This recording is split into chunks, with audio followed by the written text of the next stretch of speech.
Hi గారు, welcome to our channel. ప్రస్తుతం మనతో పాటు దాము బాలాజీ గారు సీనియర్ జర్నలిస్ట్ ఉన్నారు. వారితో ఒకసారి మాట్లాడదాం. సార్ నమస్కారం. నమస్తే. సార్ మొన్న ఢిల్లీ హైకోర్టు జడ్జి ఇంట్లో కట్టలుగా నోట్ల కట్టలన్నీ దొరికాయి కదా సార్. దేశవ్యాప్తంగా కూడా సంచలనంగా మారింది. అయితే ఇప్పుడు ఈ ఇష్యూలో ఒక ట్విస్ట్ చోటు చేసుకుంది అని అంటున్నారు. సుప్రీంకోర్టు ఒక వీడియో రిలీజ్ చేసిందని చెప్తున్నారు. మరి ఆ వీడియోలో ఏముంది, దేనికి సంబంధించిన వీడియో, మరి మీరేం చెప్తారు? Justice Yashwant Varma, high court Delhi high court justice Yashwant Varma ఇంట్లో 14వ తేదీ హోలీ రోజు వాళ్ళ ఇంట్లో మంటలు వ్యాపించాయని చెప్పి ఫైర్ సిబ్బంది వెళ్ళినప్పుడు అక్కడ వాళ్ళకి నోట్ల కట్టలు దొరికాయనేది ప్రధానంగా వార్త. దేశాన్ని ఇది కుదిపేస్తుంది. దేశమే కాకుండా ప్రపంచవ్యాప్తంగా కూడా మీడియాలో ఈ వార్త వస్తుంది. ఎందుకంటే ఒక ఇండియన్ హైకోర్టులో ఒక జడ్జి ఇంట్లో నోట్ల కట్టలు దొరికాయనేది సంచలనం సృష్టించింది. అయితే ఇప్పుడు దీంట్లో ఇంకొన్ని పరిణామాలు చేసుకున్నాయి. సుప్రీంకోర్టు తన వెబ్సైట్లో ఒక ఫైల్ పెట్టింది. అందులో వీడియోస్, కొంత ఫొటోస్ ఉన్నాయి. దాని తర్వాత ఢిల్లీ హైకోర్టు చీఫ్ జస్టిస్ ఇచ్చిన నివేదిక కూడా దాంట్లో ఉంది. సో అట్లాగే జస్టిస్ యశ్వంత్ వర్మ కూడా దీని మీద ఒక 5 పేజీల నోట్ రిలీజ్ చేశాడు. సో ఈ విషయాల మీద మనం మాట్లాడదాం. సో సుప్రీంకోర్టు ఆ వీడియోలో ఏముంది అంటే, ఆ వీడియోలో ఏముందంటే డబ్బుల నోట్ల కట్టలు కాలిపోయిన విజువల్స్ ఉన్నాయి. అంటే కాలిపోయినాయి కొంత. ఆ కాలిపోయిన విజువల్స్ అందులో ఉన్నాయి. ఒక అగ్నిమాపక సిబ్బంది ఒక వ్యక్తి బూట్లు వేసుకొని కనిపిస్తున్నాడు. అంటే మొత్తం కాదు, ఆ కాళ్ళ వరకు ఉంది. ఒక సెల్ ఫోన్తో ఒకరు తీస్తున్నట్టుంది. అక్కడ లైట్ కూడా సెల్ ఫోన్ లైట్లోనే తీస్తున్నట్టుంది. లైట్లు కూడా ఏమి లేవు. సో ఇది అక్కడ ఉంది. అట్లాగే సుప్రీంకోర్టు ఏం చెప్పిందంటే, దీని మీద మేము మార్చి 21 అండ్ మార్చి 24 కొలీజియం అంటే సుప్రీంకోర్టులో కొలీజియం అని ఒకటి ఉంటుంది.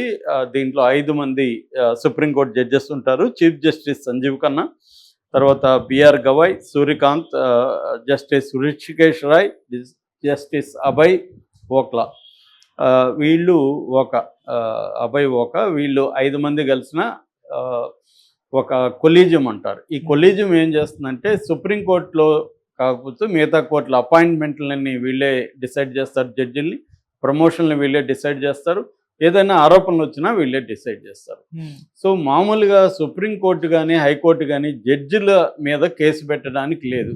మన రాజ్యాంగం ప్రకారం ఏంటంటే, మిగతా పబ్లిక్ సర్వెంట్ల మీద కూడా కేసు పెట్టచ్చు, ఎఫ్ఐఆర్లు చేయొచ్చు, సిబిఐ, ఈడీలు ఎంటర్ అవ్వచ్చు. కానీ జడ్జిల విషయంలో సుప్రీంకోర్టు చీఫ్ జస్టిస్ పర్మిషన్ లేకుండా పోలీసులు ఎఫ్ఐఆర్ నమోదు చేయడానికి వీలు లేదు. ఎందుకంటే దాన్ని ఇన్హోమ్ ఎంక్వైరీ మెకానిజం అంటారు. అది 1999లో వచ్చింది. ఈ చట్టం ప్రకారం, ఈ రూల్ ప్రకారం చీఫ్ జస్టిస్ సుప్రీంకోర్టు ప్రధాన న్యాయమూర్తి అనుమతి లేకుండా ఎఫ్ఐఆర్ కానీ నమోదు చేయడానికి లేదు. సిబిఐ కానీ ఈడీ కానీ డైరెక్ట్గా విచారించే అధికారం లేదన్నమాట. అందువల్లనే ఈయన మీద ఎవరు చేయలేదు. అయితే ఇప్పుడు ముగ్గురుతో కూడిన ఒక కమిటీని ఈ సుప్రీంకోర్టు నియమించింది. ఆ ముగ్గురు ఎవరంటే, పంజాబు, హర్యానా హైకోర్టు ప్రధాన న్యాయమూర్తి జస్టిస్ షీల్ నాగు, ఈయన ఆధ్వర్యంలో ఉంటుంది. అట్లాగే Himachal Pradesh high court chief justice G S Sandhawalia, Karnataka high court chief justice Anu Sivaraman ఈ కమిటీలో ఉంటారన్నమాట. సో వీళ్ళు ఈ కమిటీ విచారించి నివేదిక ఇచ్చిన తర్వాతనే ఈయన మీద ఫర్దర్ చర్య తీసుకుంటారు. That is one thing. Second thing, ఈయన ఆల్రెడీ పేరెంట్ హైకోర్టు అంటారు. పేరెంట్ హైకోర్టు అంటే ఈయన అలహాబాద్ హైకోర్టు నుంచి ఢిల్లీకి 2021లో ట్రాన్స్ఫర్ అయ్యాడు. మళ్ళీ ఈయన్ని అలహాబాద్ హైకోర్టుకి రిపాట్రియేట్ అంటారు, మళ్ళీ వెనక్కి పంపించారనమాట. అది కూడా జరిగిపోయింది. సో ఈ 2 చర్యలు తీసుకోవడం మీద సుప్రీంకోర్టు నివేదికని సుప్రీంకోర్టు వెబ్సైట్లో పెట్టారు. అయితే ఇప్పుడు ఏంటంటే, ప్రధానంగా దీంట్లో అనేక సందేహాలు బయటకు వచ్చాయి. అట్లాగే వర్మ సమాధానం కూడా ఏంటంటే, అసలు ఇదంతా కుట్ర జరిగింది నా మీద, ఆ డబ్బులు దొరికినట్టుగా చెబుతున్న రూము ఏదంటే అది స్టోర్ రూము. మా ఇంటికి స్టోర్ రూమ్ మధ్య ఒక గోడ కూడా ఉంటుంది. ఆ స్టోర్ రూమ్ లాక్ చేయము, అది ఎవరైనా మా ఇంట్లో పనిచేసే సిబ్బంది కానీ గార్డులు కానీ ఎవరైనా కూడా దానికి వెళ్ళొచ్చు. ఎప్పుడు బోల్ట్ వేస్తాం తప్ప లాక్ అనేది చేయము. దాంట్లో మేము డబ్బులు పెట్టే ప్రసక్తే లేదు. ఎవరో ఇది పెట్టి మమ్మల్ని నన్ను నా 10 ఏళ్ల సర్వీస్ని బదనాం చేయడానికి ఎవరో పెట్టారు. ఇదంతా కుట్రగా ఆయన చెప్తున్నాడు. అలాగే ఆ నోట్లు దొరికింది కదా, ఆ నోట్లు నాకు చూపిలేదని కూడా ఆయన అంటున్నాడు. సో ఇదంతా కుట్ర అనేది ఆయన అంటున్నాడు. అట్లాగే దీంట్లో అనేక డౌట్లు ఉన్నాయి. ఫస్ట్ అసలు ఈ తుగ్లక్ రోడ్ పోలీస్ స్టేషన్ పరిధిలో ఈ సంఘటన జరిగింది కాబట్టి అసలు వాళ్ళు పోలీసులు వెళ్ళారా, వెళ్తే ఏం చేశారు అనేది ఒక ప్రశ్న. అసలు ఎవరికి ఫస్ట్ చేశారంటే 11:40 ప్రాంతంలో వీళ్ళ ఇంట్లో జడ్జి గారి కూతురు, జడ్జి సిబ్బంది ఉన్నారు. జడ్జి యశ్వంత్ వర్మ వాళ్ళ భార్య మధ్యప్రదేశ్లో ఒక శాంక్చురీ చూడడానికి వెళ్ళారు. సో వాళ్ళు లేరు ఊర్లో. సో ఈ స్టోర్ రూములో మంటలు వ్యాపిస్తే వీళ్ళు ఏం చేశారంటే పోలీస్ కంట్రోల్ రూమ్కి ఫోన్ చేశారు 11 తర్వాత. వాళ్ళు ఏం చేశారు, పోలీస్ కంట్రోల్ రూమ్ వాళ్ళు ఇమీడియట్గా లోకల్ పోలీస్ స్టేషన్ వాళ్ళకి ఫోన్ చేశారు, తుగ్లక్ రోడ్ పోలీస్ స్టేషన్కి. అట్లాగే ఫైర్ డిపార్ట్మెంట్కి ఫోన్ చేశారు. సో ఫస్ట్ ఎవరు వచ్చారు ఆడికి, పోలీసులు వచ్చారా ఫైర్ డిపార్ట్మెంట్ వచ్చారా అనే దాంట్లో క్లారిటీ లేదు ఇప్పటికి కూడా. ఎవరు వచ్చారో ఫస్ట్ లేదు. మామూలుగా పోలీసులు వస్తే ఒకవేళ జడ్జిలే కావచ్చు, జడ్జి మీద వాళ్ళు ఎఫ్ఐఆర్ నమోదు చేయకపోవచ్చు, కానీ వాళ్ళ ప్రొసీజర్ ఏంటి, బయలుదేరేటప్పుడే అక్కడ జనరల్ డైరీ అని ఉంటుంది ప్రతి పోలీస్ స్టేషన్లో. దాంట్లో రాయాలి ఏ పని మీద ఎక్కడికి వెళ్తున్నామని. రాశారా లేదా అనేది ఒకటి, వచ్చినాకైనా రాశారా లేదా అనేది తేలలేదు. రెండోది ఇలాగ డబ్బులు 15 కోట్లు అంటున్నారు.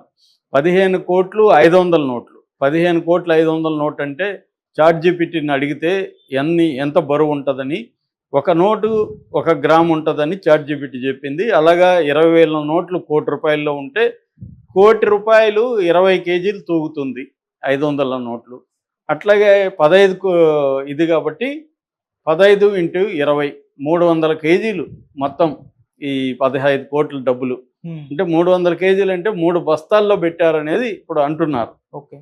సో ఈ డబ్బు ఉన్నప్పుడు ఆ డబ్బు కొద్దిగా కాలిపోయినప్పుడు పోలీసులు ఏం చేయాలి, పంచనామా చేయాలి. అంటే ఈ డబ్బులు ఇక్కడ దొరికిందని ఇండిపెండెంట్ సాక్షుల మధ్యలో వాళ్ళు నమోదు చేయాలి. అట్లాగే దాన్ని సీజర్ అంటారు, దాన్ని హ్యాండ్ ఓవర్ చేసుకోవాలి. దాని తర్వాత జనరల్ డైరీలో డీటెయిల్గా రాయాలి. రాసిన తర్వాత తమ పై అధికారులకు తెలపాలి. ఈ ప్రొసీజర్ ఫాలో అయ్యారా లేదా పోలీసులు అనేది డౌట్. ఇప్పటివరకు అదేమి తెలియట్లేదు. ఆ తర్వాత ఏమైంది, ఇది జరిగింది ఇప్పుడు 14th నైట్ 11:43 వాళ్ళు చెప్తున్నది జరిగితే, Delhi city commissioner, Delhi high court chief justice Devendra Kumar ఉపాధ్యాయకి ఎప్పుడు ఫోన్ చేశాడు, 15వ తారీఖు సాయంత్రం ఫోన్ చేశాడు. అంటే 17 గంటల గ్యాప్ ఎందుకు ఉంది అనేది ఒక డౌట్. ఎందుకు ఇన్ఫామ్ చేయలేదు? ఆయన కూడా ఉపాధ్యాయ కూడా ఊర్లో లేడు, ఆయన లక్నోలో ఉన్నాడు. సో ఆయనకి ఈవినింగ్ ఎప్పుడో ఫోన్ చేశాడు. ఆయన మరుసటి రోజు ఆయన ఏం చేశాడు, రిజిస్ట్రార్ని వాళ్ళని పంపించాడు.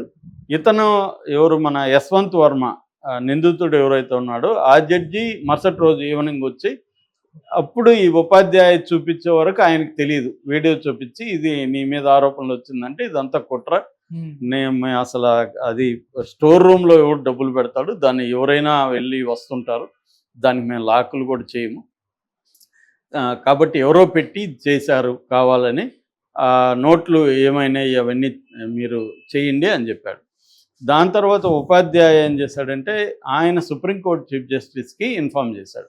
సుప్రీంకోర్టు చీఫ్ జస్టిస్ కొలేజియంని 21వ తేదీ, 14వ తేదీ జరిగితే 21వ తేదీ కొలేజియంను ఫామ్ చేసి వాళ్ళు ఒక విచారణకి ఆదేశించారు. ఈ లోపల ఉపాధ్యాయ విచారించి చెప్పాడు. ఉపాధ్యాయ రిపోర్ట్లో కానీ పోలీస్ కమిషనర్ రిపోర్ట్లో కానీ ఏముందంటే అది ఎప్పుడు లాక్ చేసే ఉంటుందని వాళ్ళు చెప్తున్నారు. దీంట్లో ఈయనేమో లాక్ చేయరని జస్టిస్ వర్మ చెప్తున్నాడు, అది స్టోర్ రూమ్ అని. ఇక్కడ ఇబ్బందులు ఉన్నాయి. అట్లాగే ఫైర్ డిపార్ట్మెంటు ఐజీ ఆయన స్టేట్మెంట్ ఏమి ఇచ్చాడంటే అసలు డబ్బులే దొరకలేదని స్టేట్మెంట్ ఇచ్చినట్టుగా పీటీఐలో వచ్చింది. మళ్ళీ మరుసటి రోజు ఆయన వాళ్ళు అలా చెప్పలే, నేను వాళ్ళకి అలా చెప్పలేదు, డబ్బులు దొరికిందని మళ్ళీ ఆయన స్టేట్మెంట్ ఇచ్చాడు.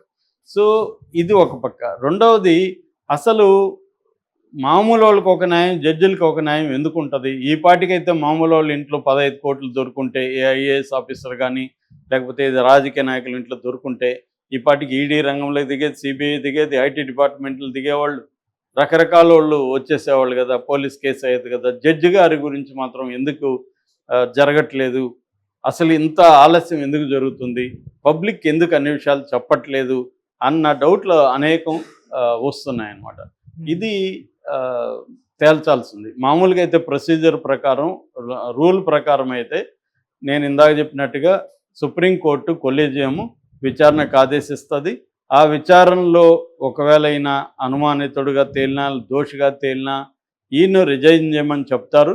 ఈయన రిజైన్ చేస్తే ఓకే, రిజైన్ చేయకపోతే అప్పుడు సుప్రీంకోర్టు కొలీజియం ఏం చేస్తుందంటే ఇండియన్ గవర్నమెంట్, సెంట్రల్ గవర్నమెంట్కి రికమెండ్ చేస్తుంది ఈయన మీద చర్యలు తీసుకోమని. అప్పుడు ఒక చట్టం ఉంది సపరేట్గా, జడ్జెస్ యాక్ట్ అంటారు. జడ్జెస్ ఎంక్వైరీ యాక్ట్ అనేది 1968 చట్టం ఉంది. అప్పుడు హైకోర్టు, మన గవర్నమెంట్ ఏం చేస్తుందంటే పార్లమెంట్ కమిటీ ద్వారా పార్లమెంట్లో ప్రవేశపెడుతుంది. లోక్సభలో మినిమం 100 మంది ఉండాలి ప్రవేశపెట్టాలంటే, పెట్టే సంతకాలు చేయాలి. 100 మంది చేస్తేనే ప్రవేశపెట్టచ్చు. రాజ్యసభలో 50 మంది సంతకాలు